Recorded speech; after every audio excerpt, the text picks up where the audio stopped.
Well, Health and Human Services Secretary Robert F. Kennedy Jr. today calling on food manufacturers to phase out certain artificial food dyes. The secretary focusing on phasing out the use of 8 dyes often used to give cereal, ice cream, snacks, yogurts, and more their bright color. While some studies suggest the dyes could be harmful, some experts question the need for a ban. ABC's Melissa Dawn has more.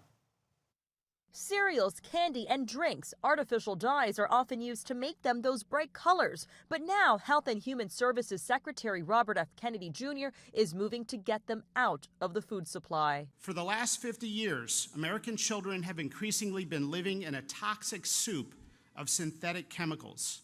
The Biden administration started the process of banning red dye number 3, which will need to be removed from food by January 2027 and from medications by 2028 because it was shown to cause cancer in rats.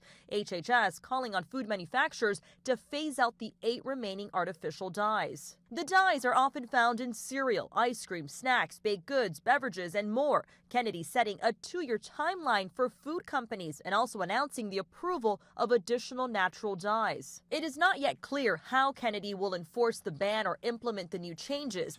Taking petroleum-based food dyes out of the food supply is not a silver bullet that will instantly make America's children healthy, but it is one important step. Approved artificial additives are considered safe by the FDA, but the health effects are not fully understood. ABC's chief medical correspondent, Dr. Tara Narula, says some human studies have linked dyes to issues in kids. There are human studies linking some of these dyes to hyperactivity, neurologic, and behavioral issues in kids, and then some studies showing issues with inflammatory bowel disease and allergies. Other countries have banned some of the additives or required food packaging to include warning labels about the health risks.